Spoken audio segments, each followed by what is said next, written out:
টাংলাই বয়কম চাংমাই বংশাৱলীৰ এই পবিত্ৰ অনুষ্ঠানটিত উপস্থিত থকা প্ৰতিগৰাকী জ্যেষ্ঠৰ চৰণত সেৱা জনাইছোঁ। এই বৰ অসমৰ বৰভেটিৰ বৃহত্তৰ আহোম জনগোষ্ঠীৰ আমি এক অন্যতম অংশ চাংমাইসকল। আজি গৌৰৱান্বিত আমাৰ শক্তি কিমান সেয়া ইয়াত উপস্থিত থকা চাংমাইসকলে প্ৰদৰ্শন কৰিছে।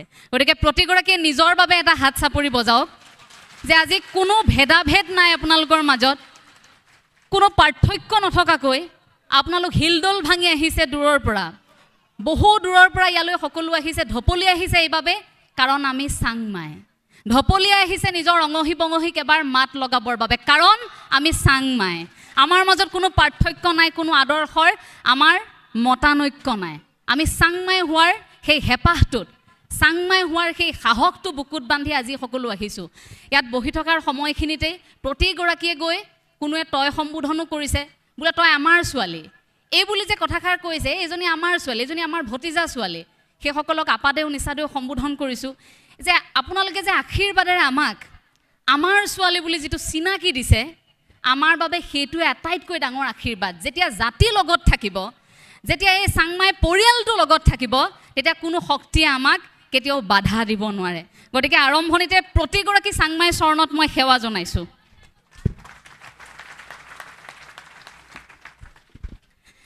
আপোনালোক সকলো নিশ্চয় কুশলে আছে, সদায় কুশলে থকাই কামনা কৰিম। বৰ সুন্দৰ এটি বিষয়বস্তু আজি নিৰ্ধাৰণ কৰা হৈছে, নাৰী সবলীকৰণ। বাইদেৱে আৰম্ভণিতে প্ৰসংগটোত উল্লেখ কৰিলে যে সবলীকৰণ শব্দটো কোৱাৰ লগে লগে স্বাভাৱিকতে ইয়াক যদি বিপৰীত এটা অৰ্থ আমি ভাবোঁ যে দুৰ্বলৰ পাছতহে সবলীকৰণ, কোনোবাখিনিত আমি দুৰ্বলেই নেকি সঁচাকৈ, যাৰ বাবে পুৰুষ সবলীকৰণ কেতিয়াও বিষয়বস্তু নহয়, কিন্তু নাৰী সবলীকৰণ সদায় বিষয়বস্তু হৈ আহিছে। কিয়? আমি ক'ৰবাত হয়তো এতিয়াও দুৰ্বল হৈ আছোঁ। এই নাৰী সবলীকৰণ এই বিষয়টো আজি বহু বছৰৰ পৰা আলোচনা চলি আছে। আমি আলোচনা কৰিছোঁ, আমি যেতিয়াই বিদ্যালয়ত নামভৰ্তি কৰিছিলোঁ, আনুষ্ঠানিক শিক্ষা লৈছিলোঁ, তেতিয়াও আমি নাৰী সবলীকৰণ এই বিষয়বস্তু অধ্যয়ন কৰিছিলোঁ। মই যদি আৰম্ভণিতে অকণমান কিতাপৰ ভাষাৰে কওঁ, তেতিয়া নাৰী সবলীকৰণৰ উদ্দেশ্য ইয়াৰ বহু আছিল। যেনে ধৰক আৰম্ভণিতে সম অধিকাৰ আৰু মৰ্যাদা প্ৰদান। এতিয়া সম অধিকাৰ, আপুনি মই সম অধিকাৰ পোৱা নাই নেকি? আজিতো ইয়াত পৃথকে এইফালে মহিলা বহিব, এইফালে পুৰুষ বহিব বুলি পৃথক কৰি দিবলগীয়া হোৱা নাই, সকলো একেলগে বহিছে। বা পুৰুষসকলে এইখিনি কৰিব, মহিলাসকলে এইখিনি কৰিব, পৃথক কৰি দিবলগীয়া হোৱা নাই, একত্ৰিতভাৱে সকলোৱে একেখিনি কামেই কৰিছোঁ। কিন্তু তাৰ পাছতো আমি কেতিয়াবা ক'ৰবাত সম মৰ্যাদাৰ পৰা, সম অধিকাৰৰ পৰা আমাক আঁতৰাই ৰখা হৈছে নেকি? এই প্ৰশ্নটো মই আপোনালোকৰ বাবে ঠেলিছোঁ। ইয়াৰ প্ৰথম উদ্দেশ্যই কিন্তু নাৰী সবলীকৰণৰ যে সম অধিকাৰ আৰু মৰ্যাদা, আৰু ইয়াৰ পিছতেই অৰ্থনৈতিক স্বাৱলম্বিতা। আমি আৰ্থিকভাৱে মহিলাসকল কিমান সচ্ছল হৈছোঁ, অৰ্থনৈতিক স্বাৱলম্বিতাৰ বাবে আমাৰ খোজবোৰ শক্তিশালী হ'লেহে আমি নাৰী সবলীকৰণ বুলি ক'ব পাৰিম। আমি সবল, আমি সক্ৰিয় বুলি ক'ব পাৰিম যেতিয়া আমি অৰ্থনৈতিকভাৱে স্বাৱলম্বী হ'ব পাৰিম। গতিকে অৰ্থনৈতিক স্বাৱলম্বিতা নাৰী সবলীকৰণৰ আমি দ্বিতীয়টো উদ্দেশ্য বুলি ক'ব পাৰিম। আৰু তাৰ পিছত ৰাজনৈতিক ক্ষমতা প্ৰদান। এতিয়া আমি দেখি থাকোঁ সাহিত্য, সংস্কৃতি, ক্ৰীড়া বিবিধ দিশত আমাৰ মহিলাসকল দুপে আগুৱাই গৈছে। ইয়াৰ সমান্তৰালকৈ ৰাজনীতিৰ ক্ষেত্ৰত, ৰাজনৈতিক ক্ষেত্ৰখনত আমি আশা কৰোঁ যে ৰাজনীতিৰ ক্ষেত্ৰখনতো তেনেকৈ নাৰী দপদপাই থাকক। নাৰী সবলীকৰণৰ ৰাজনৈতিক ক্ষমতা প্ৰদানটো হৈছে আন এক উদ্দেশ্য। আৰু তাৰ পাছতেই পৰিয়াল পৰিকল্পনাত সঠিক আঁচনি ৰূপায়ণ, য'ত নাৰীসকলক এটা হেঁচা প্ৰদান কৰি অহা হৈছিল, সেইটো এটা অংশ হিচাপে ইয়াত অন্তৰ্ভুক্তি কৰোৱা হৈছে। আৰু তাৰ পাছত আহে নাৰীৰ সুপ্ত শক্তি বিকাশ বা সুপ্ত প্ৰতিভা বিকাশ, যে প্ৰতিগৰাকী নাৰীয়ে নিজক কিমান চিনি পায়, নিজৰ ভিতৰত থকা প্ৰতিভাক উলিয়াই আনিবৰ বাবে প্ৰতিগৰাকী নাৰীয়ে কেনেকুৱা পদক্ষেপ গ্ৰহণ কৰে। নাৰী সবলীকৰণৰ সেয়া আন এটা উদ্দেশ্য, যে নাৰীৰ সুপ্ত প্ৰতিভা বিকাশ কৰা। এই কিতাপৰ ভাষাৰে আমি প্ৰায় পঢ়ি থকা কেইটামান উদ্দেশ্য। প্ৰশ্ন হ'ল এতিয়া এই উদ্দেশ্যবোৰ কিমান সফল হৈছে?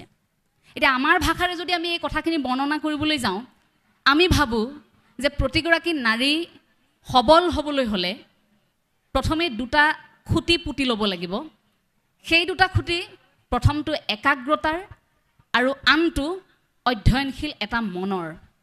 যি নাৰীৰ অধ্যয়নশীল এটা মনেই নাথাকিব, সেই নাৰীয়ে সবলীকৰণৰ দিশে কেনেকৈ আগবাঢ়িব? যি নাৰীৰ মনত একাগ্ৰতাই নাথাকিব, সেই নাৰীয়ে আকৌ অধ্যয়নশীল মন এটালৈ আগবাঢ়িব কেনেকৈ? কাৰণ যাত্ৰা পথত যাওঁতে একাগ্ৰতাটো আমাক প্ৰয়োজনেই হ'ব। গতিকে প্ৰতিগৰাকী নাৰীয়ে আমি আমাৰ অলংকাৰ হিচাপে জীৱনত সেই দুটা শব্দ ব্যৱহাৰ কৰি আমি আগবাঢ়িব পাৰোঁ, যে আমাৰ প্ৰথমটো একাগ্ৰতা আৰু দ্বিতীয়টো আমাৰ অধ্যয়নশীল এটা মন। একাগ্ৰতা বুলি কোৱাৰ লগে লগে মই নাৰী দিৱসত এইবাৰ এগৰাকী নাৰীৰ বিষয়ে কৈছিলোঁ। তেওঁক বৃন্দাবনৰ পৰী বুলি কোৱা হয়। এতিয়া বৃন্দাবনৰ পৰী বুলি কোৱাৰ লগে লগে, বৃন্দাবন বুলি কোৱাৰ লগে লগে, বৃন্দাবনৰ নাৰী বুলি কোৱাৰ লগে লগে স্বাভাৱিকতে আপোনালোকৰ মনলৈ ৰাধাৰ কথা আহিব, আপোনালোকৰ মনলৈ যশোদাৰ কথা আহিব, বা বৃন্দাবনৰ গোপিনীসকলৰ কথা মনলৈ আহিব। কিন্তু বৃন্দাবনত এগৰাকী পৰী আছে। সেই পৰীগৰাকী ভগৱান শ্ৰীকৃষ্ণৰ সৈতে নৃত্য কৰা গোপিনীগৰাকী নহয়। সেই পৰীগৰাকী আজিৰ সময়ৰ পৰী। একাগ্ৰতা কি সেই পৰীগৰাকীয়ে শিকায়। বৃন্দাবনৰ সেই পৰীগৰাকী যেতিয়া সৰু হৈ আছিল, তেওঁ ঘৰটোৰ ভিতৰত বহি থাকে। ঘৰটোৰ ভিতৰত বহি থাকে, প্ৰায় খিৰিকীখন খুলি থয়। খিৰিকীখন খুলি চাই থাকে বাহিৰলৈ, আৰু বাহিৰত তেওঁ দেখে যে খুব কম বয়সীয়া অবলা কিছু নাৰী ঘূৰি ফুৰে, যিসকলে বগা সাজ পৰিধান কৰি থাকে। আউলি বাউলি হৈ ঘূৰি ফুৰা সেই নাৰীসকলক দেখি তেওঁ মনত প্ৰশ্ন উদয় হয় যে এইসকল নাৰী ইয়াত কিয় এনেকৈ ঘূৰি ফুৰিছে? ইমান দৰিদ্ৰ তেওঁলোক, ইমান অবলা, তেওঁলোকৰ কোনোৱেই নাইনে? তেওঁলোকক প্ৰায় যে ৰাজপথতে দেখোঁ, কোন হয় তেওঁলোক? পিতৃ মাতৃক যেতিয়া এই কথাষাৰ সুধিছিল, পিতৃ মাতৃ তেতিয়া উত্তৰ দিছিল যে এইসকল নাৰীৰ স্বামী ঢুকাইছে, অৰ্থাৎ এওঁলোক বিধৱা নাৰী। সেই বিধৱা নাৰীসকলৰ বহু সংখ্যকে ভাবে যে মোৰ স্বামী যিহেতু এই পৃথিৱীখনৰ পৰা গুচিয়ে গ'ল, মই থাকি কি কৰিম? গতিকে ময়ো যোৱাগেই ভাল হ'ব। সেইবুলিয়ে জীৱনৰ প্ৰতি মায়ামোহ এৰি তেনেকৈ ৰাজপথত অনাই বনাই ঘূৰি ফুৰে, মায়ামোহ সকলো এৰি দিয়ে। কিছু সংখ্যক এনে থাকে যে যিসকলক ঘৰখনে ৰাখিব নোৱাৰে, কাৰণ পুত্ৰ সন্তান দিয়ে যেতিয়া ঢুকাই গ'ল, বোৱাৰীক কি বুলি ৰাখিব?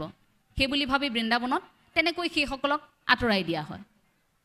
কিছু সংখ্যক এনে থাকে যিসকল সঁচাকৈ তেওঁলোক খুব দৰিদ্ৰ, ঘৰখন স্বামীয়ে চলাই আছিল, তাৰপাছত স্বামী ঢুকোৱাৰ পাছত সেই ঘৰখন তেওঁলোকে চলাব নোৱাৰে। গতিকে অৱশেষত সকলো এৰি ঈশ্বৰৰ ওপৰত এৰি ৰাজপথত তেনেকৈ ঘূৰি ফুৰে।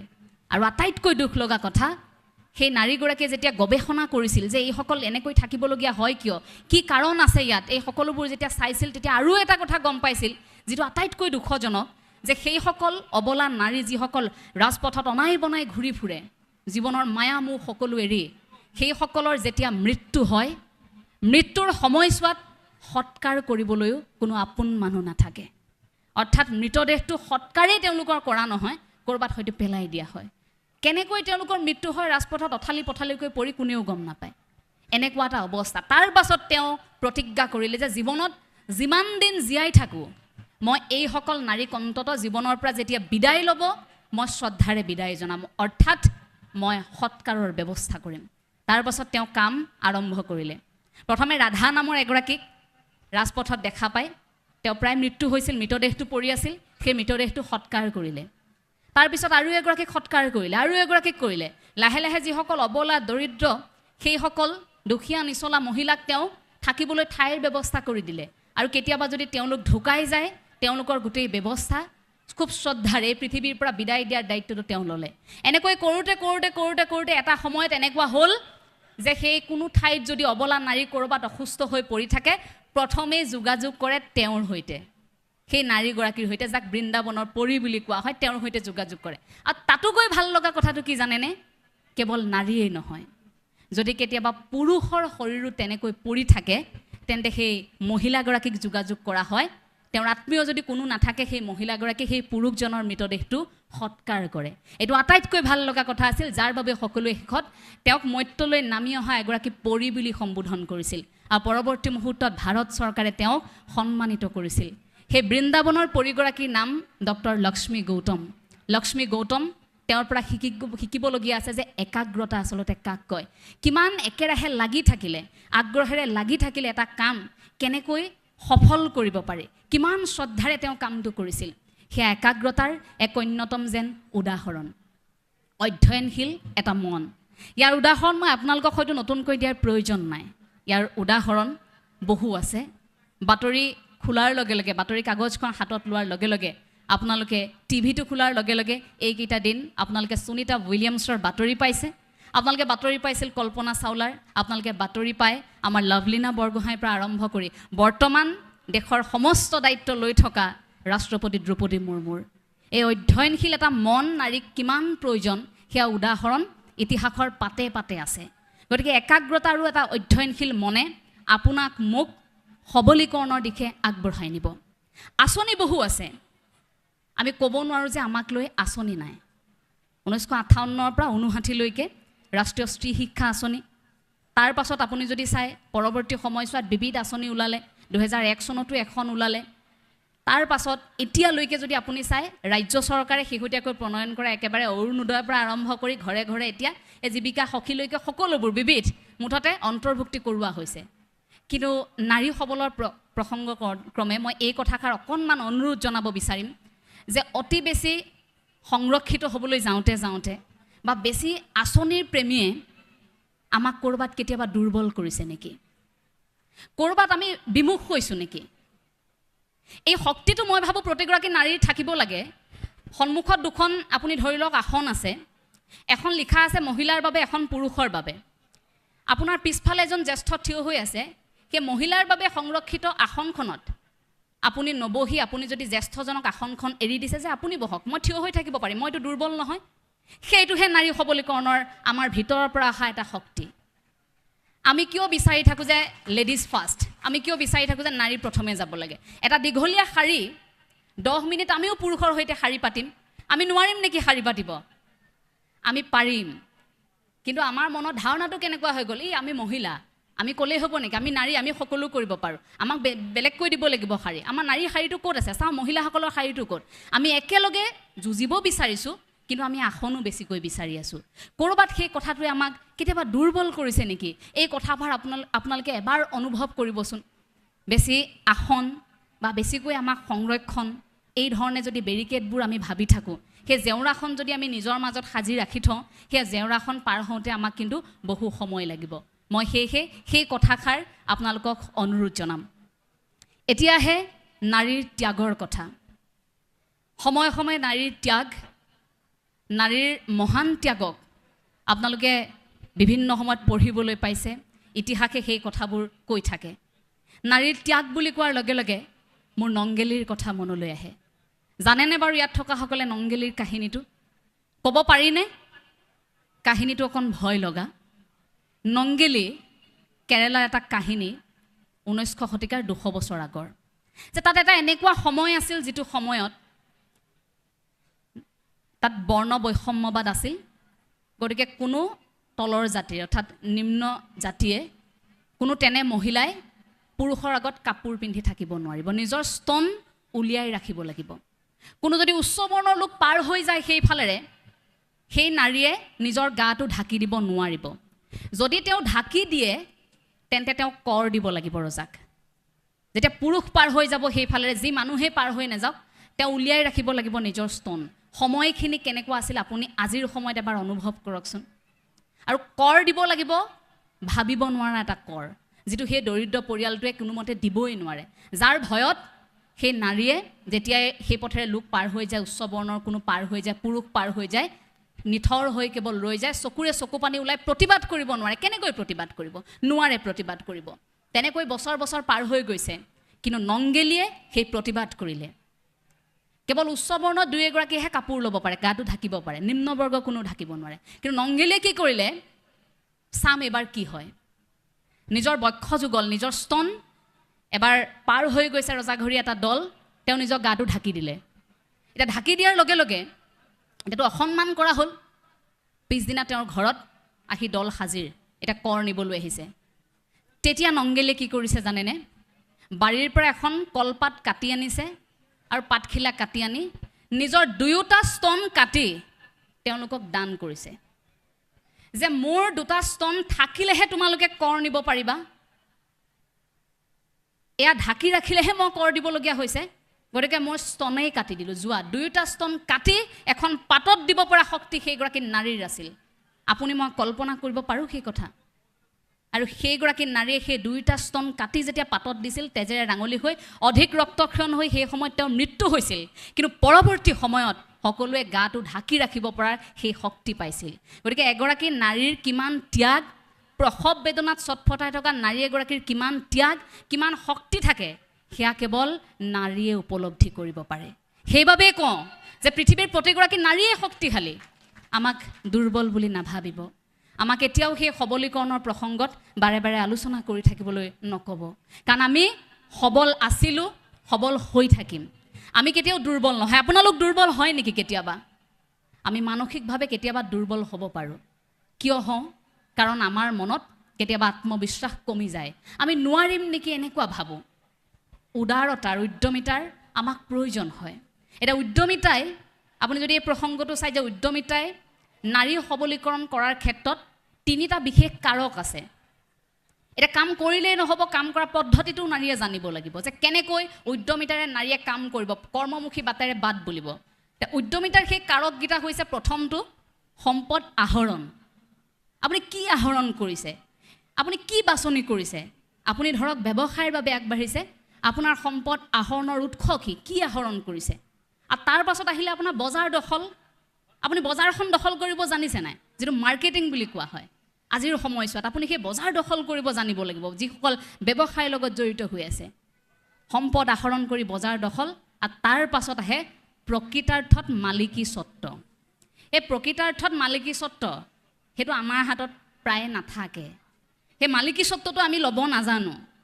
আৰু ব্যৱসায় কৰা, চাকৰি কৰা প্ৰতিগৰাকী নাৰীয়ে এই প্ৰকৃতাৰ্থত মালিকী স্বত্বটো ল'ব জানিব লাগিব। আৰু যিকোনো পৰিস্থিতিত মোকাবিলা কৰিব পৰা সাহস প্ৰতিগৰাকী নাৰীৰ থাকিব লাগিব। যিগৰাকী নাৰীয়ে তেওঁৰ ব্যৱসায়ত, তেওঁৰ চাকৰিত, তেওঁৰ ব্যক্তিগত জীৱনত, তেওঁৰ ঘৰখনত যিকোনো পৰিস্থিতিৰ সৈতে মোকাবিলা কৰিব পৰা, সন্মুখৰ পৰা সেই প্ৰত্যাহ্বান গ্ৰহণ কৰিব পৰা শক্তি থাকে, সেইগৰাকী নাৰী কেতিয়াও দুৰ্বল হ'বই নোৱাৰে। সেইগৰাকী নাৰী কেতিয়াও দুৰ্বল নহয়। ভৱিষ্যতলৈ সেই নাৰীগৰাকী সদায় উদাহৰণ হৈ থাকে, যে এওঁ পাৰিছে, আমি কিয় নোৱাৰিম। গতিকে নাৰীয়ে উদ্যমিতাৰে সেই কামখিনি কৰিব পাৰে, সেই 3টা কাৰকৰ ওপৰত নিৰ্ভৰশীল হৈ। নাৰী বুলি কোৱাৰ লগে লগে আমাৰ অসমীয়া সমাজত বহু কথা আছে, কৈ হয়তো শেষ কৰিব নোৱাৰিম। নাৰী সবলীকৰণৰ প্ৰসংগটো ইমানেই দীঘলীয়া, মই ঘণ্টাৰ পাছত ঘণ্টা কৈ থাকিলেও এই বিশাল বিষয়টো মই শেষ কৰিব নোৱাৰিম। তথাপি 2-এটা কথাহে চুই যাব বিচাৰিছোঁ। এতিয়া আমাৰ সমাজত, মই সহজ কথাখিনি লৈ আহিছোঁ, যে আমাৰ সমাজত এতিয়া আমি ডাঙৰ হৈ আহিছোঁ লাহে লাহে। আমি বহু নাৰীক লৈ ফকৰা যোজনা শুনোনে? বোলে মাক চাই জীয়েক, বোলে যি ভালে জোঁৱাই ভাল। আমি শুনিছোঁনে? ছোৱালী আনিবা মাক ভাল, মাটি কিনিবা মাছ খাল। এইবোৰ আমি শুনিছোঁ। মোৰ আকৌ পৃথক দে, মই মাক চাই জীয়েক নহ'লোঁ। মোৰ মা আহিছে অনুষ্ঠানত, মায়ে যিমান কথা কয় তাতকৈ মই 3-4 গুণ বেছি কথা কওঁ। গতিকে মই মাক চাই জীয়েক নহ'লোঁ। এতিয়া ৰাইজে মোক সুধিলে মই কওঁ, মায়ে যিখিনি নকয় সেইখিনিও ময়ে কৈ থৈ দিওঁ। সেইবাবে মোৰ মুখখন চোকা হ'ল। কিন্তু মা মোৰ সম্পূৰ্ণ বিপৰীত। মই আকৌ দেউতাক চাইহে জীয়েক হ'লোঁ। দেউতাই যিমান কয় মই সিমানেই কওঁ, কিন্তু মায়ে নোকোৱাখিনি মই একেলগে কৈ দিওঁ বাবে কথাবোৰ বেছি হৈ যায়, হয়নে? এতিয়া সেইটো মোৰ ক্ষেত্ৰত নহয় দেই, মাক চাই জীয়েক। এতিয়া সেই উদাহৰণবোৰ, সেই ফকৰা যোজনাবোৰ আমি শুনি আহিছোঁ। মাক চাই জীয়েক, বোলে যি ভালে জোঁৱাই ভাল। এই ফকৰা যোজনাবোৰ আপুনি মন কৰিব, যুগে যুগে ফকৰা যোজনাবোৰ চলি আহিছে। এই ফকৰা যোজনাবোৰ কেতিয়াবা সত্যত প্ৰমাণিত কৰিছে নাৰীয়ে। কোনো পুৰুষে এই ফকৰা যোজনা সত্যত প্ৰমাণিত কৰা নাই। এই ফকৰা যোজনাক প্ৰমাণিত কৰিছে, সত্য প্ৰমাণিত কৰিছে আমাৰ একাংশ নাৰীয়ে।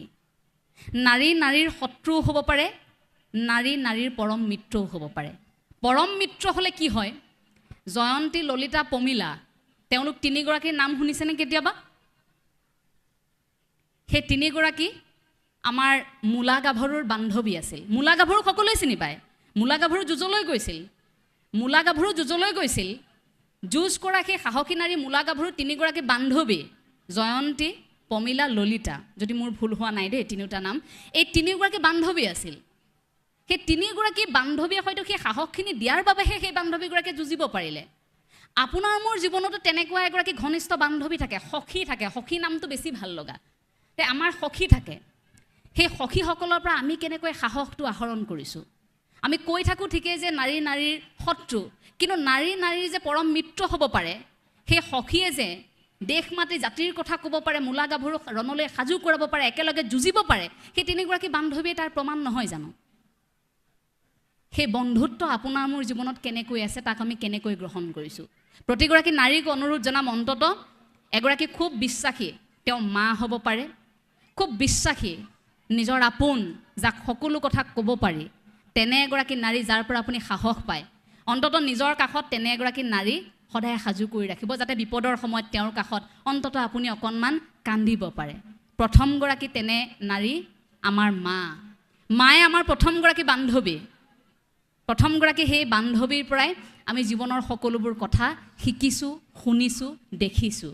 গতিকে সেইগৰাকী প্ৰথম নাৰী আপোনালোকৰ মা, আৰু তাৰ পাছত আপোনালোকে যেতিয়া বিবাহ পাশত আবদ্ধ হোৱা বহু লোক ইয়াত আছে, হয়তো আপোনালোকৰ কন্যা সন্তান আছে, সেই কন্যা সন্তান আপোনালোকৰ বান্ধৱী হৈ পৰিছে।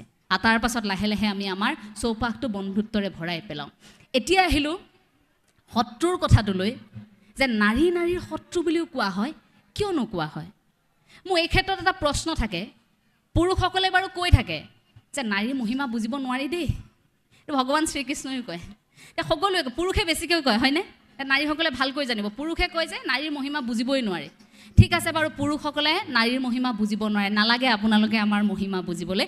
কিন্তু মোৰ প্ৰশ্ন নাৰীসকলক লৈ, আপোনালোকে নিজৰ মহিমা কিমানগৰাকীয়ে নিজে বুজি পায়?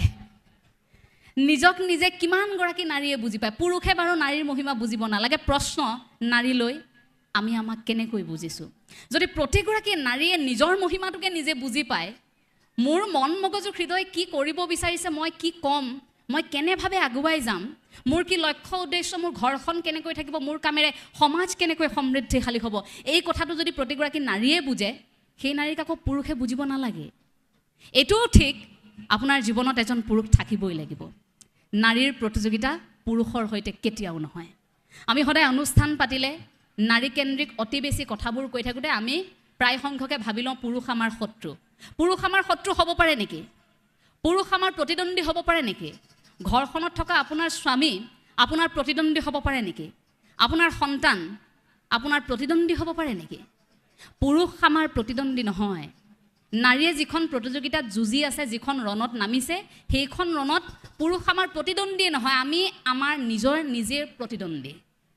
প্ৰতিযোগিতাখনত আমি নিজৰ বিৰুদ্ধেহে যুঁজি আছোঁ, কোনো পুৰুষ আমাৰ প্ৰতিদ্বন্দ্বী নহয়। আৰু সেইবাবে সহজ ভাষাত কওঁ, কেতিয়াও কোনো নাৰীয়ে এইটো ভাবিব নালাগে যে পুৰুষগৰাকী মোৰ হাতৰ মুঠিত থাকক। যিটো সহজ ভাষাত আমি প্ৰায় আলোচনা কৰি থাকোঁ, প্ৰায় বিবাহ পাশত আবদ্ধ হোৱাৰ লগে লগে সকলো এটা চিন্তা থাকে, ভাবি লয় যে যুঁজখন পুৰুষৰ সৈতে।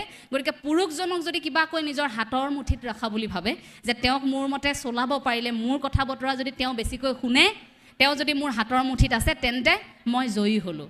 সেইখন কেনেকুৱা ধৰণৰ যুঁজ? সেইখন যুঁজি ভাল লাগিব নেকি কেতিয়াবা? সেইখন কেতিয়াও যুঁজ হ'বই নোৱাৰে।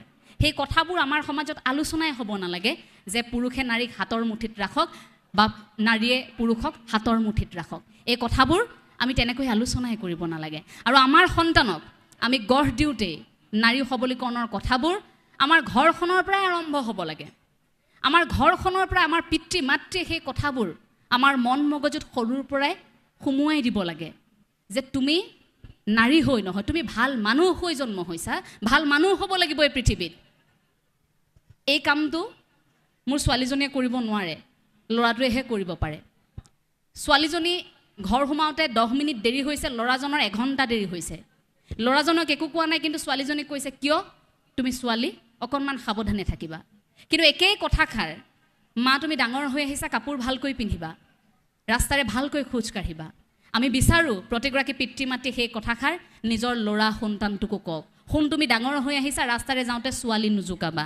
শুন, তুমি ডাঙৰ হৈ আহিছা, ৰাস্তাৰে যাওঁতে ভালকৈ যাবা, প্ৰতিগৰাকী নাৰীক তুমি সন্মান কৰিবা।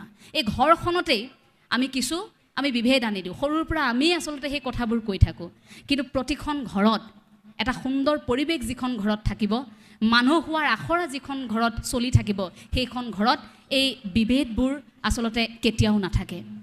পিতৃ মাতৃসকললৈ মোৰ এটা অনুৰোধ, বিশেষকৈ পিতৃসকলক, আপোনালোকে ঘৰখন বৰ ধুনীয়াকৈ সাজে। নিজৰ জীৱনৰ সৰ্বোচ্চ উজাৰি এখন ঘৰ সাজেনে বাৰু? জীৱনৰ সকলো উজাৰি ল'ৰাই বিয়া পাতিব, এইটো কোঠা ল'ৰাৰ হ'ব, ভালকৈ বোৱাৰী থাকিব এইটো কোঠাত, এনেকৈ এটা ঘৰ সাজে, কিন্তু বহু সংখ্যক তেনে ঘৰত নিজৰ বিয়া দিয়া ছোৱালীজনীৰ বাবে এটা কোঠা নাথাকে কিয়? কেতিয়াবা বিপদে আপদে আপোনাৰ সন্তান যদি উভতি আহিবলগীয়া হয়, আপোনাৰ সন্তান ক'ত থাকিব?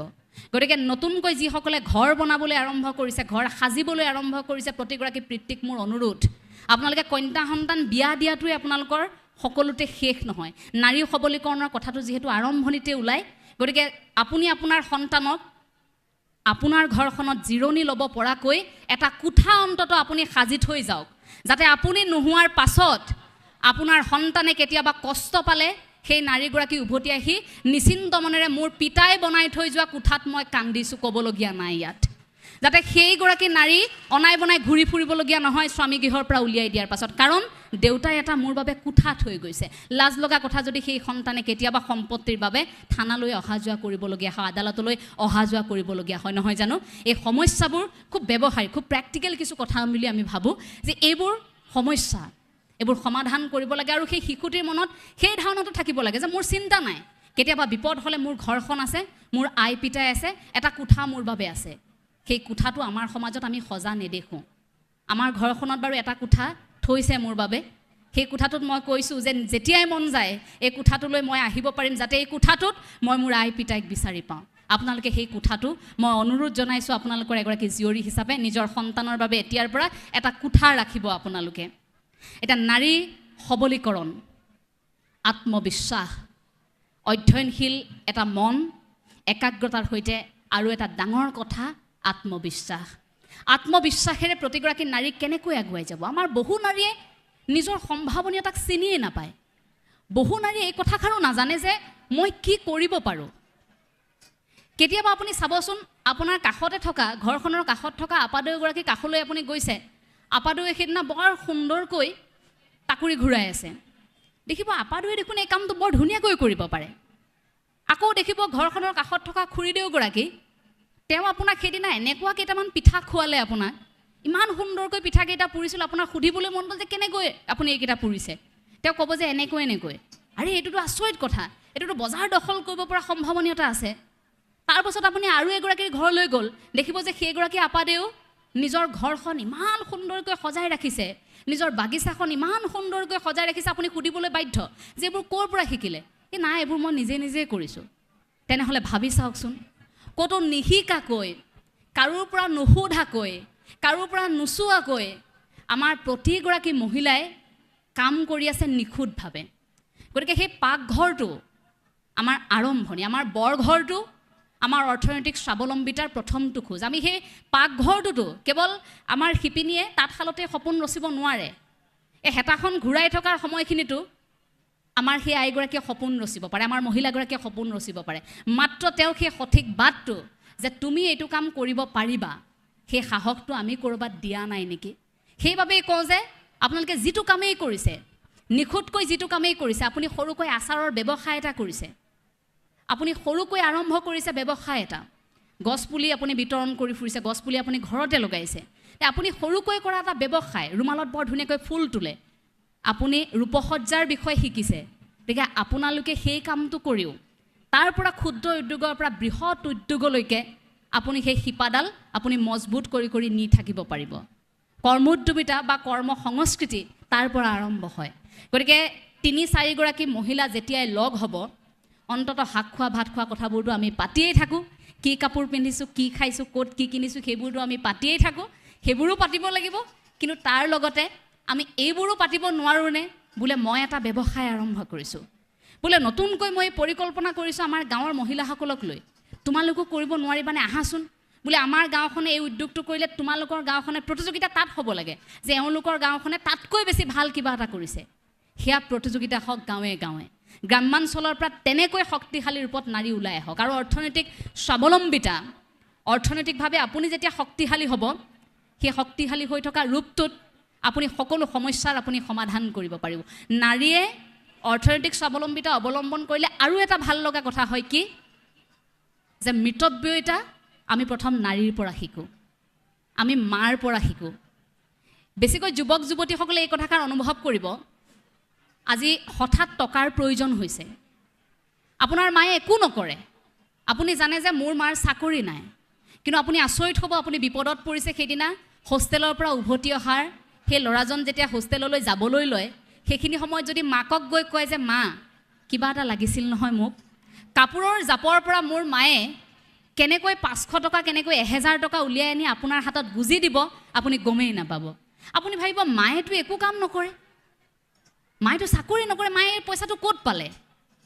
মই মাহঁতক সেইকাৰণে প্ৰতিগৰাকী মাক মই মিনি বেংক বুলি কওঁ, যে এনেকুৱা এটা ক্ষুদ্ৰ এইটো বেংক, যিটো বেংকত আপুনি এটকাও দিয়া নাই, অথচ আপুনি সেই বেংকটোৰ পৰা টকা পায়ে থাকিব। বিপদে আপদে নহয় যদি আপুনি পৰীক্ষা লৈ চাব পাৰে। আজি আপোনাৰ বিপদ হৈছে, মাক ক'লেই হ'ল কাপোৰৰ জাপৰ পৰা মায়ে কেনেকৈ উলিয়াই দিব আপুনি গম নাপাব। পুত্ৰ সন্তানে কন্যা সন্তানে সেই সময়ত হয়তো কথাষাৰ অনুভৱ নকৰে, কিন্তু যেতিয়া ডাঙৰ হ'ব, যেতিয়া এটা মাতৃত্বৰ যেতিয়া সেই ভাল লগা অনুভৱবোৰ যেতিয়া পাব, তেতিয়া অনুভৱ কৰিব যে মায়ে কি কৰিব নোৱাৰে। সেই যে মিতব্যয়ী বুলি ক'লোঁ, কেনেকৈ খৰচ কৰিব লাগে, কেনেকৈ চলিব লাগে, কেনেকৈ ঘৰখন চলাব লাগে, সেই টকাকেইটাৰে মই কেনেকৈ নিজে চলি আনকো অকণমান সহায় কৰিব পাৰোঁ, সেই কথাখিনি প্ৰতিগৰাকী নাৰীয়ে জানে। সেই কথাখিনি নজনা কোনো নাৰীয়ে নাই। সেইবাবেই এখন ঘৰ নাৰীয়ে সজাবও পাৰে, নাৰীয়ে এখন ঘৰ একেবাৰে শেষ কৰি পেলাবও পাৰে। এয়া সম্পূৰ্ণ নাৰীৰ ওপৰত নিৰ্ভৰ কৰে। ঘৰখনৰ সমস্ত দায়িত্ব নাৰীৰ ওপৰত। সেইগৰাকী নাৰী শক্তিশালী স্বাভাৱিকতে হ'ব লাগিব। প্ৰতিগৰাকী নাৰীয়ে অৰ্থনৈতিক স্বাৱলম্বিতাৰ খোজত বাট বুলিব লাগিব। আমি সেয়া আচলতে প্ৰতিগৰাকী নাৰীৰ পৰা কামনা কৰোঁ। আৰু প্ৰতিগৰাকী নাৰী এতিয়া এগৰাকী আনগৰাকীৰ বান্ধৱী হৈ কথা পাতক। আমিবোৰে কথা পাতিবলৈ এৰি দিছোঁ। আমিবোৰে কথা খুব কম পতা হৈছোঁ। অনুষ্ঠানত কথা ঠিকেই কৈছোঁ, 2-এদিন হঠাৎ লগ পাইছোঁ এষাৰ বা দুষাৰ, তাৰ পাছতো আপুনি মন কৰিব আমি 3-4গৰাকী ব্যক্তি আজিকালি লগ হোৱাৰ লগে লগে আমি এষাৰ দুষাৰ কথা পাতি লগে লগে আমি সেই এবেগেটীয়া পৃথিৱীখনত ব্যস্ত হৈ পৰোঁ। অৰ্থাৎ আমি হাতত থকা মোবাইলটোলৈ ব্যস্ত হৈ পৰোঁনে? অকণমান সময় লগ পাওঁ, আমি দুখন এখন ফটো উঠোঁ, তাৰ লগে লগে আমিতো ঘৰতো গৈ সেইখিনি কাম কৰিব পাৰোঁ, মোবাইলটোতো ঘৰতো চাব পাৰোঁ। কিন্তু বহুদিনৰ মূৰত পৰিয়ালৰ এজন লগ পাইছোঁ, সেই সময়ত কথা পতাৰ সলনি আমি কি কৰোঁ? আমি অকণমান সময়তে আকৌ আমি সেই ব্যক্তিগত স্বাৰ্থত সোমাই পৰোঁ, আমি আকৌ হাতৰ মোবাইলটো লওঁ। গতিকে আমি যে কথা পাতিবলৈ এৰি দিছোঁ, এইটো এটা লাহে লাহে বেমাৰ হৈ পৰিছে। সেইবাবে আমি অকলশৰীয়া হৈছোঁ, আৰু সেইবাবে আমাৰ মনবোৰত বয়সৰ চাপ পৰিছে। অকলশৰীয়া যিমানেই হৈছোঁ, কথা যিমানেই নপতা হৈছোঁ, ব্যক্তিগত স্বাৰ্থ পূৰণৰ বাবে যিমানেই আগবাঢ়িছোঁ, আমি অকলশৰীয়া ক'ৰবাত, আমাৰ সম্বন্ধবোৰ ক'ৰবাত ফাট মেলিছে। সমীৰ তাঁতীদেৱে এই কবিতা আকাৰে এই কথাখিনি লিখিছিল। তাত তেওঁ কৈছিল, সেইদিনা অফিচৰ পৰা নামি আহোঁতে হঠাৎ এজন ব্যক্তিয়ে মোৰ হাতখনত থাপ মাৰি ধৰিলে আৰু ক'লে, আপোনাৰ যদি অকণমান সময় আছে, আমি লিফ্টেৰে নগৈ আমি চিৰিৰে নামি যাব পাৰোঁনে? মোৰ কথা পাতিবলৈ মন গৈছে। অগত্যা চিৰি বগাই আমি নামি আহিলোঁ। 18 পূৰণ 4 সমান 72টা চিৰি। পাহাৰগঞ্জৰ ৰিটায়াৰ্ড কৰ্ণেল এজনে এটা কুকুৰ পুহিছে। কুকুৰটোৰ অফুৰন্ত সময়, কিন্তু সি কথা নকয়। গতিকে তাতেই আপোনালোকে বুজক যে কথা পাতিবৰ বাবে এতিয়া মানুহ আমি বিচাৰি ফুৰিবলগীয়া হৈছে। আমাৰ জ্যেষ্ঠসকলে অকণমান আমাৰ পৰা সময় বিচাৰে, আমি কথা পাতিম নেকি। ঘৰখনৰ বৃদ্ধগৰাকীয়ে বোৱাৰীয়েকক অকণমান বিচাৰে যে বোৱাৰী বহাচোন, দুটা কথা পাতোঁ। ছোৱালীজনীক বিচাৰে, আহাচোন অকণমান কথা পাতোঁ। কথা পাতিব নোৱাৰে, কথা পাতিবলৈ আমাৰ সময় নাই। এই পৰিৱেশবোৰ, ভাল লগা পৰিৱেশবোৰ আকৌ ঘূৰি আহক, আমি কথা পাতিম। আমাৰ পূৰ্বৰ যিবোৰ ভাল লগা সময়, একতাৰ এনাজৰীডালে আমি যিটো বান্ধোনত আছিলোঁ, সেই বান্ধোনটো আকৌ আমাৰ মাজত থাকক। তেতিয়াহে আমাৰ এই পৃথিৱীখনত, সমাজখনত আমাৰ জীয়াই থাকি ভাল লাগিব। কোনো ব্যক্তিক মই পৰামৰ্শ দিয়া নাই, কোনো ব্যক্তিক উপদেশ দিয়া নাই। আপোনালোকৰ এগৰাকী জীয়ৰী হিচাপে এইখিনি মনৰ কথা অনুভৱ কৰিছোঁ, আপোনালোকক কৈছোঁ। ভাষণৰ প্ৰসংগত নাৰী সবলীকৰণৰ বিষয় কেৱল আলোচনা কৰি থাকিলেই নহ'ব। এতিয়া এই ধাৰাটো, নাৰী সবলীকৰণ এই শব্দটো শুনি নোপোৱা মোৰ আপাদেউগৰাকীকো আমি ক'ব লাগিব। নাৰী দিৱস বুলি ক'লে, নাৰী দিৱসনো কি, কেতিয়া আয়োজন কৰা হৈছিল, ইয়াৰ উদ্দেশ্য কি, ইয়াৰ অৰ্থ কি, এই কথাবোৰ বুজি নোপোৱা, কোনো এটা কোণত আজি কাম কৰি থকা সেই নাৰীগৰাকী নিৰক্ষৰ নাৰীগৰাকীৰ কাণত আমি পেলাব লাগিব কথাষাৰ বুভুক্ষু নাৰীগৰাকী আজি কাম কৰিছে আপুনি মই একেলগে বহি নাৰী সবলীকৰণৰ কথা পাতিছোঁ কিন্তু আজিও এই সময়ছোৱাত বিনা বেতনে কোনো নাৰীয়ে ক'ৰবাত কাম কৰি আছে সেই নাৰীগৰাকীৰ কাণত এই কথাবোৰ পৰিব লাগিব সেই নাৰীগৰাকীও বুজিব লাগিব যে এইখন সমাজত মোৰ মৰ্যাদা কিমান এইখন সমাজত মোৰ স্থান কেনেকুৱা এইখন সমাজত মোৰ সন্মান কেনেকুৱা সেই নাৰীগৰাকীও অনুভৱ কৰিব লাগিব নাৰী সবলীকৰণ কি আপুনি মই কেৱল দুই এটা কথা পঢ়া শুনা কৰা মানুহ কেইগৰাকীয়ে জানিলেই নহ'ব সেই সকলকো আমি আনিব লাগিব আমাৰ মাজলৈ মই ভাবোঁ যে শিপাডাল তেনেকৈহে আৰম্ভ হয় সেই সকলক এৰি আমিবোৰ হ'ব নোৱাৰোঁ গতিকে আজি এই মঞ্চৰ পৰাই এই পবিত্ৰ মঞ্চৰ পৰা নিৰক্ষৰ বুভুক্ষু প্ৰতিগৰাকী শ্ৰমজীৱী কৰ্মোদ্যোগী মহিলা যিসকলে আজিও অসমৰ কোনে কোনে কাম কৰি আছে কষ্ট কৰি আছে সেইসকল নাৰীলৈ মই অফুৰন্ত শুভেচ্ছা জ্ঞাপন কৰিছোঁ সেই সকললৈ এই বাৰ্তাটো পঠিয়াইছোঁ যে আপোনালোক সদায় আমাৰ শ্ৰদ্ধাৰ কাৰণ আপোনালোকে কাম কৰিছে আপোনালোকে এনেই খোৱা নাই প্ৰতিগৰাকী নাৰী কৰ্মোদ্যমী হৈ উঠক মই তাৰেই কামনা কৰিছোঁ মোক এই কবিতাটোৰ কথা কৈছিল অনুষ্ঠানটো আৰম্ভ হোৱাৰ আগতেই মই বোলো এইবাৰ চাংমাই বংশাৱলীটো কবিতাটো এৰিব নালাগেনে বোলে নহয় কবিতাটো কৰিব লাগিব ৰাইজে পিছত ক'ব গতিকে এবাৰ কথাৰ মাজতে সেই কবিতাটি অকণমান পাঠ কৰি দিব লৈছোঁ দুই এটা ক'ৰবাত ইফাল সিফাল ভুল হৈ যাব পাৰে তাৰ বাবে যেন আপোনালোকে ক্ষমা কৰে কবিতাটি ডক্টৰ ভূপেন চক্ৰৱৰ্তী ছাৰৰ এয়া আপোনালোকৰ অনুৰোধতহে কবিতাটি মই পাঠ কৰিবলৈ লৈছোঁ কাৰণ কবিতাটো ইমানেই ঠাইত পাঠ কৰিলোঁ এতিয়া মোৰেই কেতিয়াবা আমনি লাগে কিন্তু আপোনালোক নিৰাশ হ'লে আকৌ আমি কষ্ট পাম গতিকে আবুল তাবুল এটা হাৰিকেন এই কবিতাটি অকণমান পাঠ কৰি দিব লৈছোঁ ডক্টৰ ভূপেন চক্ৰৱৰ্তী ছাৰৰ এটি কবিতা আবুল তাবুল আৰু এটা হাৰিকেন আরে সাইরেন সাইরেন যেন তেন প্রকারেন মনত থাকে যেন ডিফু হামরেন উ পেন ভু পেন লং পেন সস পেন হাফ পেন দিল্লিয়ে পাই যায় দিল্লির লুজেন আরে দিল্লির লুজেন আরে দিল্লির লুজেন খা ভাই খা গুটে গুটে খা শাস্ত্রীয় সংগীত খা খা খা খা খা রে খা মা পা থানি খা সপ্তস্বৰ মাৰ এক স্বৰ আৰে সন্মানত লাগে বৰ আৰে কণ্ঠস্বৰ উচ্চস্বৰ নিম্নস্বৰ বুন্দাস্বৰ থালৌ থালৌ স্বৰ হে প্ৰভু ঈশ্বৰ মহেশ্বৰ বোলে কোটাত পায় সব ভূতত মৰে সব ভূত নহয় ভূত ৰাইজৰ সেৱা কৰবাক লগি পইচা কৰে লুট আৰে সাইৰেন সাইৰেন যেন তেন প্ৰকাৰেন পইচাৰ লেনদেন সিক্ৰেট নহয় ভাই এলচি অপেন সিক্ৰেট নহয় ভাই এলচি অপেন এইবোৰ হি মেন হি কেন উইমেন এভৰিথিং লেনদেন সামথিং অপেন এভৰিথিং লেনদেন সামথিং অপেন প্ৰকাৰান্তৰে কথাখিনি ক'লোঁ দুখৰ বাদাম চুবালোঁ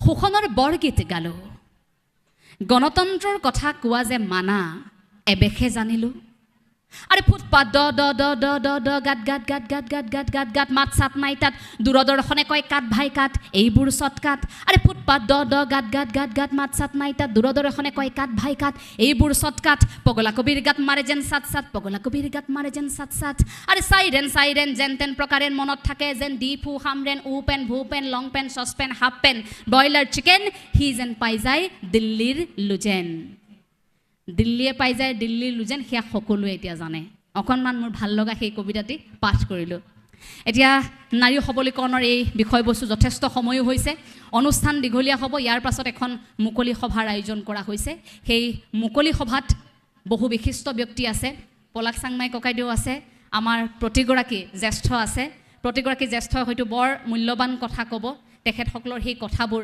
আপোনালোকে শুনিব বুলি আমি আশা কৰিছোঁ আৰু অনুষ্ঠান আৰু দীঘলীয়া হ'ব কাৰণ অঙহী বঙহী সকলোৱে দুই এষাৰ কথা বতৰা পাতিব সাংস্কৃতিক অনুষ্ঠানো আছে গতিকে দিনটোৰ বাবে সকলো আহিছে হয়তো কিছু সংখ্যক কালিয়ে আহিছে অনুষ্ঠান বৰ ভালকৈ পাৰ হওক আমি তাৰেই কামনা কৰিম এতিয়া এটা আহ্বান প্ৰতিগৰাকী চাংমাইলৈ আমাৰ মাজত কিছু পাৰ্থক্য থাকিব পাৰে আদৰ্শগত কথাবোৰ পৃথক হ'ব পাৰে কিন্তু মই আশা কৰিম আমাৰ মাজত যিডাল একতাৰ এনাজৰি আছে যেটো বান্ধোন আছে যেটো শক্তি আছে চাংমাইসকলৰ এইটো শক্তি যাতে কোনেও ভাঙিব নোৱাৰে আজি এয়া প্ৰথম বাৰ্ষিক আমাৰ চাংমাই মহাসভা কিন্তু ধপলিয়াই আহিছে বহু লোক প্ৰথম বাৰ্ষিকত ইমান সংখ্যক লোকৰ উপস্থিতি সেইটো বৰ আচৰিত কথা বিচাৰি বিচাৰি অনা হৈছে সকলোকে যে আমাৰ পৰিয়াল ক'ত আছে আমাৰ অঙহী বঙহীবোৰ ক'ত আছে থাল ঠেঙুলিবোৰ ক'ত আছে বিচাৰি অনা হৈছে সকলো হেপাহেৰে আহিছে তাৰ বাবে মই কৃতজ্ঞতা জনাইছোঁ বংশাৱলীৰ আমাক প্ৰয়োজন আছে কিয় কাৰণ শিপাডাল জনাটো আমি দৰকাৰ আজি মই মোৰ পূৰ্বপুৰুষসকল কোনডাল শিপাৰ পৰা আহা ইয়াত বহি থকা কোনজন মোৰ পৰিয়ালৰ সেইটো জনাটো বৰ দৰকাৰ কাৰণ আমি একোটা পৰিয়াল ইমান বৃহৎ এগুৰে চাংমাই এটা বৃহৎ এটা শক্তি সেই পৰিয়ালটোৱে আমি ইজনে সিজনক চিনি পোৱাটো বৰ জৰুৰী হৈ পৰিছে এতিয়া গতিকে বংশাৱলীৰ পৰিকল্পনা কৰা মই আয়োজকসকলক বিশেষকৈ কৃতজ্ঞতা জনাইছোঁ তেওঁলোকে বহু দিনৰ পৰা বহু চেষ্টা কৰিছে বহু পৰিয়ালক একত্ৰিত কৰিছে একেলগে মাতিছে অনুষ্ঠানটিলৈ সকলো আহিছে মই আয়োজকসকলক এই চিন্তাধাৰাৰ বাবে কৃতজ্ঞতা জনাইছোঁ আৰু আমাৰ দৰে এগৰাকী একেবাৰে কনিষ্ঠ আপোনালোকৰ কন্যা এগৰাকীক এটা দায়িত্ব দি আপোনালোকৰ আশীৰ্বাদ ল'বলৈ যে আপোনালোকে সুযোগকণ প্ৰদান কৰিলে তাৰ বাবেও মই আপোনালোকৰ ওচৰত কৃতজ্ঞতা জ্ঞাপন কৰিছোঁ আপোনালোকক অনুৰোধ জনাম যে আজি যেনেকৈ আপোনালোকে এইজনী চাংমাই ছোৱালী মানে আমাৰেই ছোৱালী বুলি যিটো হেঁপাহ আৰু আদৰ আশীৰ্বাদ কৰিছে সেই আদৰটো যাতে আপোনালোকৰ সদায় থাকে মই এটা প্ৰতিশ্ৰুতি আপোনালোকক দিওঁ মোৰ জন্ম জাতিগতভাৱে এটা আহোম পৰিয়ালত মোৰ ইয়াত আপাদেউ নিচাদেউসকল আহিছে তেওঁলোকে সম্পূৰ্ণ আহোমৰ পৰম্পৰা পালন কৰে আদৰ্শগতভাৱে মই জগতগুৰু শ্ৰীমন্ত শংকৰদেৱ গুৰুজনাৰ আদৰ্শৰে পৰিচালিত আপোনালোক বহুজনে জানে এই কথাটোৰ সামাজিক মাধ্যমত বহু লোকে মোক আক্ৰমণো কৰিছিল মই কষ্ট পাইছিলোঁ তেতিয়া জাতিগতভাৱে মই আহোম মই কেতিয়াও নস্বাত কৰিবলৈ সাহস নকৰোঁ আমাৰ স্বৰ্গদেউ চাওলুং চুকাফাৰ ইতিহাসক মই কেতিয়াও মোৰ আহোমত্বক আঘাত কৰিব পৰা কিবা কাম কৰিছোঁ বুলি মোৰ মনে নধৰে আদৰ্শ সকলোৰে থাকিব পাৰেনে পাঁচোটা আঙুলি সমান নহয় প্ৰত্যেকৰে মনবোৰ পৃথক আহোমসকলে এনে উদাৰ মনোভাৱৰ যে তেওঁলোকে সকলো গ্ৰহণ কৰিব জানে সকলোকে সন্মান কৰিব জানে আহোমে সেই বাটটো দেখুৱাই দিছে যে আহোমসকলে গুৰুজনাকো সমানে সন্মান কৰিছে আহোমসকলে সমানে স্বৰ্গদেউ চাওলুং চুকাফাক আৰু আমাৰ প্ৰতিগৰাকী ৰজা মহাৰজাক প্ৰতিগৰাকীক তেনেকৈ সেই সন্মান দিছে গতিকে এগৰাকী আহোম জীয়ৰী হিচাপে আহোম পৰিয়ালত মোৰ জন্ম আৰু আহোম পৰিয়ালতে মোৰ মৃত্যু হ'ব আজিৰ তাৰিখলৈকে মই বুকু ফিন্দাই চাংমাই বংশৰ জীয়ৰী বুলিয়েই মই আছোঁ গতিকে মোৰ আহোমত্বক আঘাত কৰিব পৰা কোনো কাম মই কেতিয়াও নকৰোঁ যদি কেতিয়াবা মোৰ ভুল হয় সমালোচনা কৰাৰ সলনি মোৰ আপাদেউ নিচাদেউসকলে ইয়াত বহি থকা প্ৰতিগৰাকী জ্যেষ্ঠ মোৰ এনাই মোৰ পুথা আপোনালোক সকলোকে মই অনুৰোধ জনাইছোঁ আমাৰ ছোৱালীজনী এইটো কিয় ভুল কৰিলে তাইক আমি বাট বুলাই দিওঁ আপোনালোকে মোক বাট বুলাই দিব মোক সমালোচনাৰে থকা হৰকা কৰিলে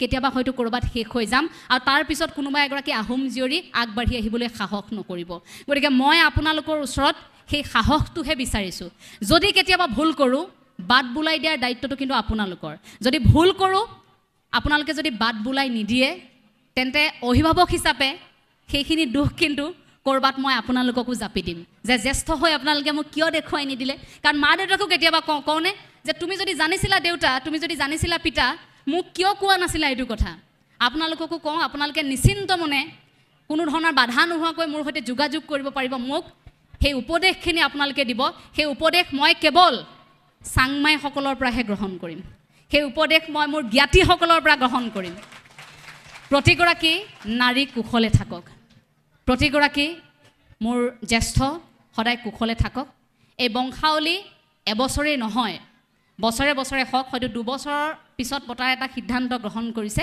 এই বছৰে পাতি ধামধুমকৈ ফুটুকাৰ ফেন হৈ নাথাকক পৰৱৰ্তী সময়ত ইয়াতকৈ ডাঙৰ আৰু আজি যিসকল আহিব নোৱাৰিলে সেইসকলক অনাৰ ব্যৱস্থা কৰি ইয়াতকৈ ডাঙৰ অনুষ্ঠান আমি প্ৰতিগৰাকী চাংমাই পাতিম আৰু আমি ঢপলিয়াই আহিম এই অনুষ্ঠানটিলৈ যিমানেই ডাঙৰ কাম নাথাকক অফিচত কৈছোঁ যে মই আজি মোক দায়িত্ব নিদিব তেতিয়া মোক আমাৰ যিহেতু এডিটৰ ইন চিফ গৰাকী আহোম গতিকে কৈছে তই কিয় যাওঁ মোৰ চাংমাই বংশাৱলী আছে নহয় হেই যা তেতিয়াহ'লে একেদিনাই ভাবক মোৰ বংশাৱলী বুলি কোৱাৰ লগে লগে য'ত মোৰ শিপাডালৰ কথা আছে শিপাডাল এৰি মই কিবা হ'ব পাৰিম নেকি মই শূন্য হৈ পৰিম গছডালৰ শিপাডাল মই বিচাৰি আহিছোঁ যদি এতিয়াই মই শিপাডাল বিচাৰি নাহোঁ মই কেতিয়া বিচাৰি আহিম বৃদ্ধ বয়সত মই যেতিয়া লাখুটিলৈ খোজ কাঢ়িম সেইদিনা যদি মই মোৰ শিপাডাল বিচাৰি আহোঁ সেইদিনা মোৰ আপোনসকলে মোৰ জ্ঞাতিসকলে মোক আঁকোৱালি ল'ব নেকি নলয় যিসকল আজি নতুন প্ৰজন্মৰ আমাৰ শিপাৰ সেইসকল কনিষ্ঠ অহা নাই মই পিতৃ মাতৃসকলক অনুৰোধ জনাইছোঁ বংশাৱলীলৈ আপোনালোক অকলে নহয় সন্তানক লগত লৈ আহিব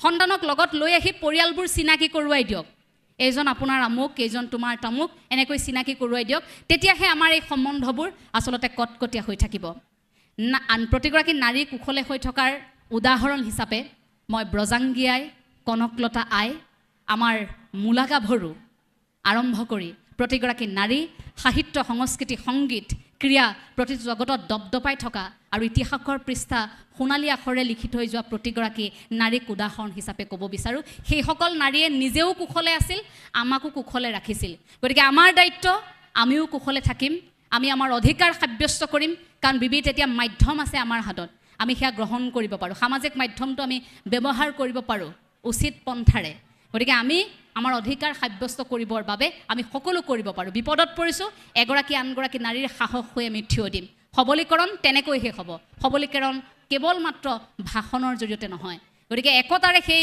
মনটোৰে আপোনালোক প্ৰতিগৰাকী সদায় কুশলে থাকক তাৰেই কামনা কৰি আমাৰ ক'বলগীয়া দুআষাৰ আমি ইমানতে সামৰণি মাৰিছোঁ সকলো সদায় ভালে থাকক আৰু চাংমাই পৰিয়ালটো সদায় দীৰ্ঘজীৱী হওক এই শক্তিটো একেলগে থাকিবনে আমি আকৌ একেলগ হ'ম এটা বৃহৎ শক্তিৰ আৰু এই শক্তিৰ খবৰটো অসমৰ প্ৰান্তে প্ৰান্তে বিয়পি যাব লাগিব বংশাৱলী পাতিম বংশাৱলীয়ে যাতে আমাৰ মাজত বিভাজন নানে বিভেদ নানে তাৰো আমি কিন্তু চিন্তা কৰিম আমি একতাৰে থাকিম আমি চাংমাই হৈ থাকিম আমি আহোম হৈ থাকিম আমি অসমীয়া হৈ থাকিম জয় আই অসম কথাখিনি কওঁতে ক'ৰবাত ভুল হৈ যাব পাৰে গতিকে মাতটো ভংভঙীয়া এইটো কথা আকৌ কৈছোঁ আহোম ল'ৰা ছোৱালী যিহেতু আমি বৰ খাৰাং খাজ এইটো কথাৰ কাৰণে মোক কিমান যে সমালোচনা কৰে হিচাপ নাই মই বোলে ভংভঙীয়া কথাবোৰ এনেকুৱা অহংকাৰীৰ দৰে কওঁ আচলতে আমাৰ স্বভাৱগত সেইটো বৈশিষ্ট্য আহোমে পেটত কথা ৰাখিবই নাজানে আহোমে যি দেখিলোঁ ঘচংকৈ কৈ দিলোঁ আমি ৰ'দ ঘাই মানুহ ফৰফৰীয়া কথা